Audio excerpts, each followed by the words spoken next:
See, just like there's water for all, there's air for all, there are a few things in this world which work for everyone. A few things that are universal. And yes, there is one mantra which is known in the Vedic scriptures. The most ancient one is the Kali Shantara Upanishad. Scholars say this is like, I don't know, a couple of thousand years old scripture. There is mention of this, of one mantra. One saint goes to the Creator and asks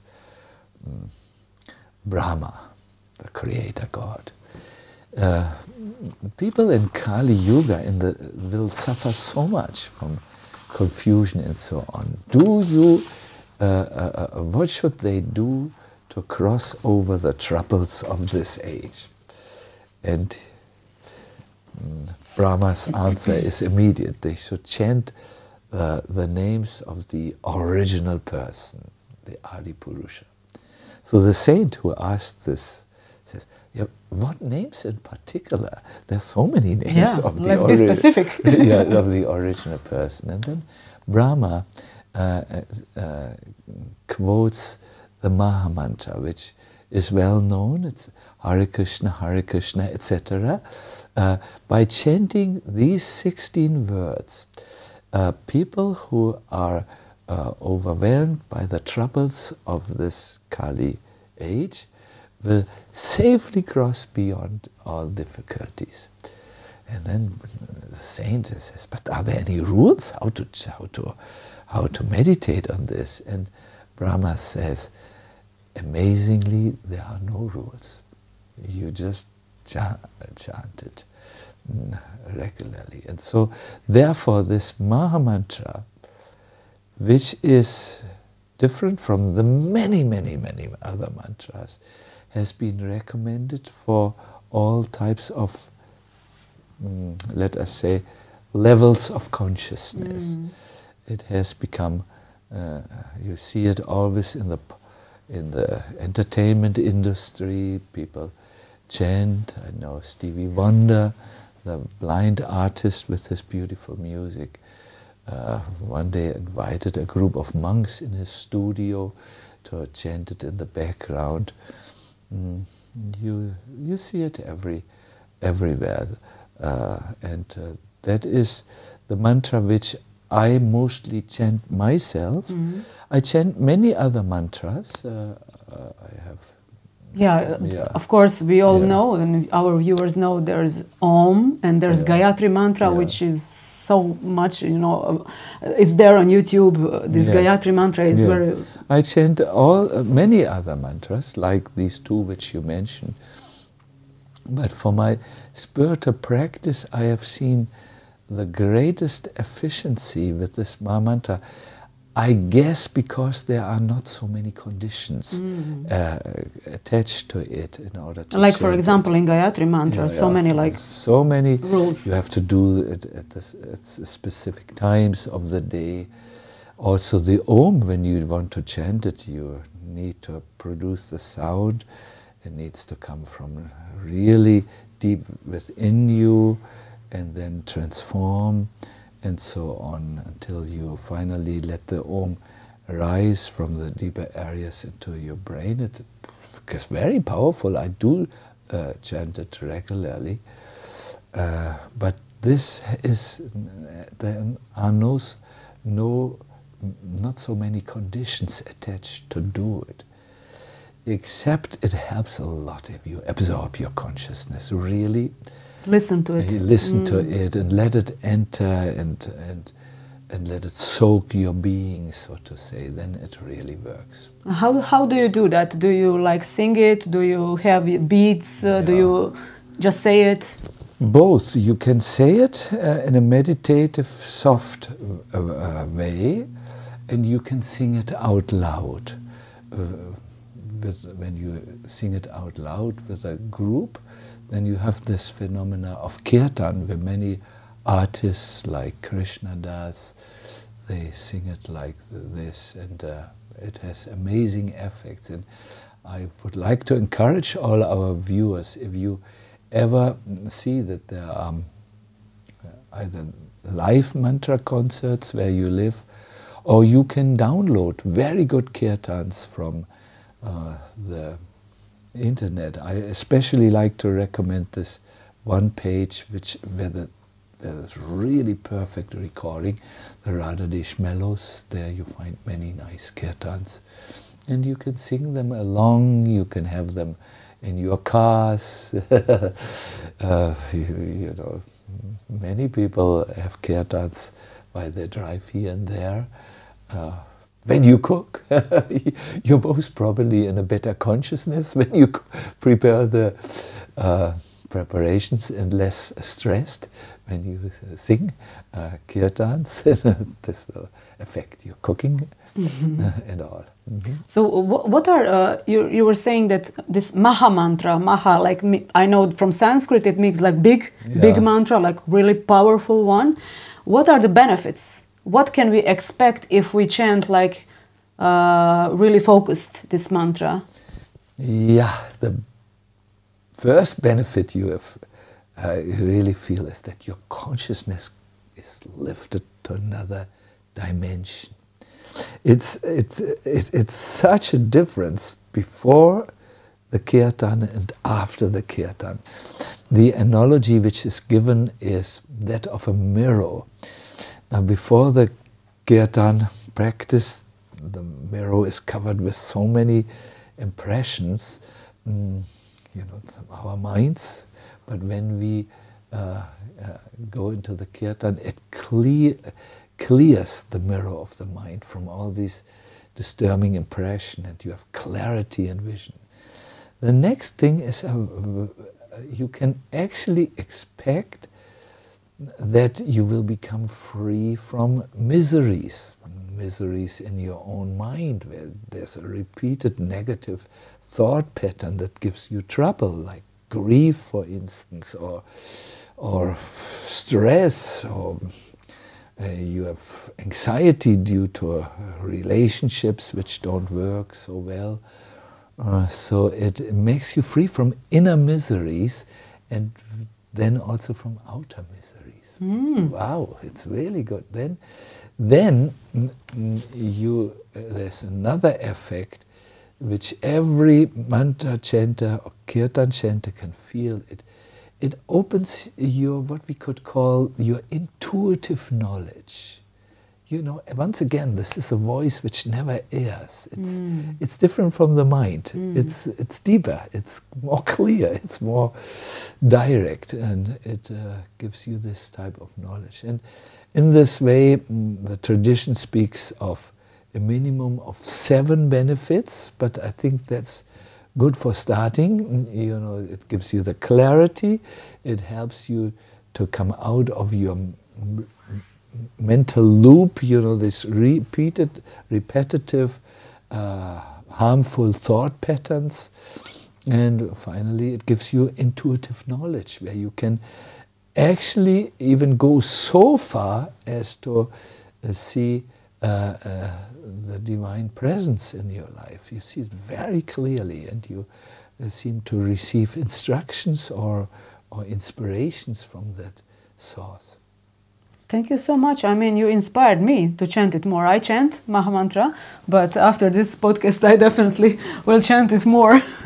So maybe, if it is a good idea, you could lead us through some small guided meditation, Yes. how to chant this Maha Mantra, because I bet many viewers never heard this mantra. Yeah. So now it's an opportunity to learn it. Yes. What do you say? I would say we can do one simple experiment, because we are here on a podcast. I would say we just take one part of the Maha Mantra, the mantra Ram. This Hare Krishna, Krishna Krishna, Hare Hare, Hare Rama, Hare Rama. So let us just take one, and you will immediately feel an effect, even at home. This is a very powerful mantra, and from there you can go and go to the entire Maha Mantra. But for our purpose here, it's good. So yes, let's... What do you need? I need you. No problem. I'm here. There's more people here. Yes. So I will address all of you. Maybe as you were looking at this podcast, you were also doing other things like preparing yourself for the day, or putting things in order in your house. I would request you now to let everything be as it is. We will now do a mantra chanting experiment. Okay. Everyone, please find a good, comfortable sitting position. It's fine to sit on the chair. Those of you who are practicing yoga might like to sit on the floor with crossed legs. The main thing is we sit straight. I will make a little sound which will help us to relax. You can take your palms and either rest them like this on your knees. Some prefer to put them open. And just have a little me time, a little time for yourself, where you switch off. Please bring your attention to your legs and relax. Bring your attention to your lower back and upper back and relax. Your chest and belly.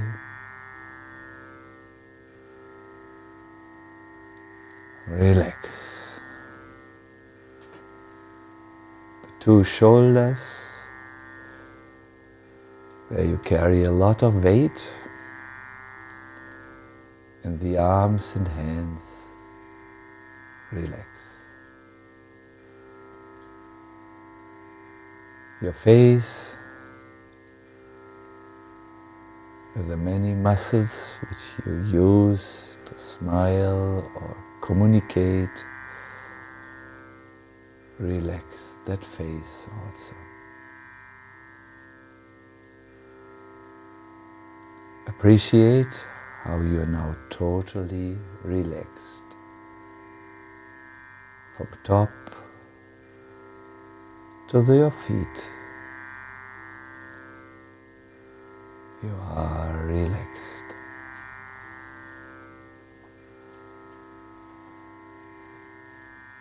Now do a few deep breaths.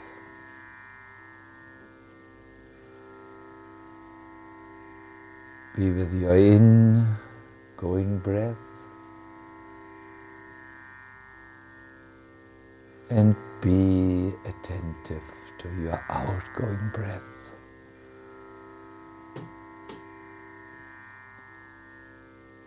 Tell yourself inside that when I'm breathing in, I know that I'm breathing in. I feel it. And each time you exhale, you breathe out. Be with your outgoing breath. Let's do this for a few rounds, in and out.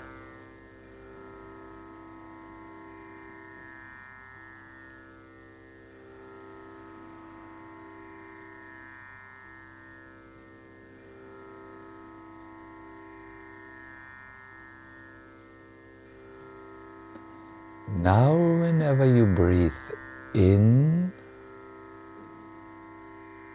breathe into your heart space.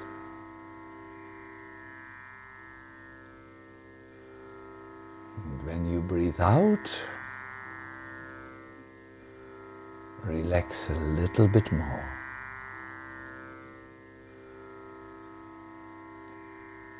breathe in and envision in your mind's eye your heart and how a little bit more light comes into the heart. You feel a little bit lighter.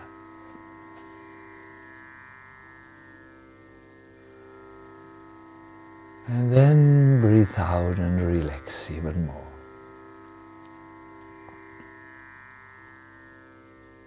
It's in your heart where you are and where God is. And when you breathe in, just breathe into this space and feel lighter. Feel even a light there.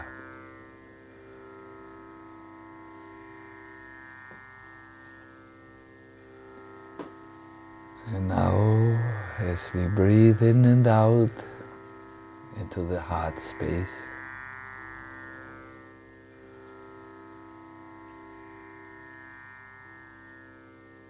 something happens. Our consciousness shifts.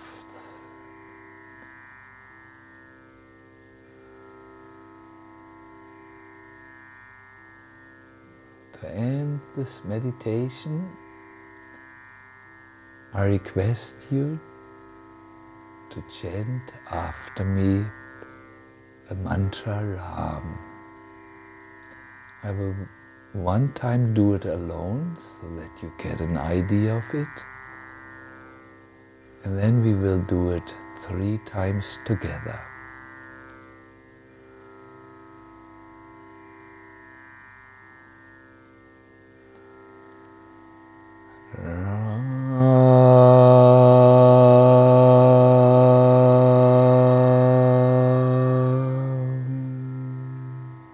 Breathe in now. And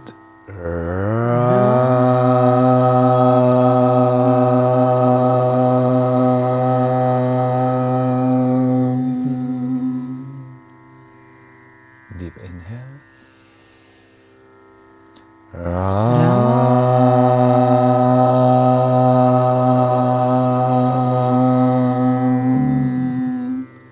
Deep inhale.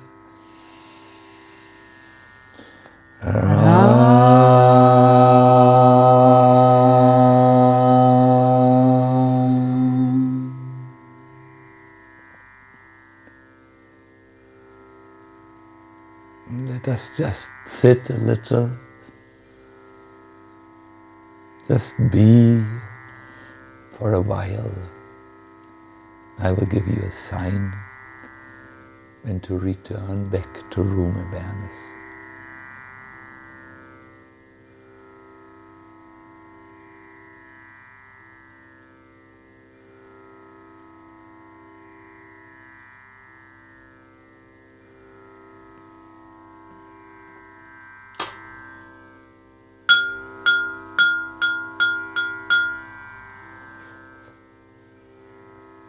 Okay, slowly give yourself the time to come back to your room awareness. Some like to stretch themselves a little bit, others like to move, just the shoulder, shake your legs and come back.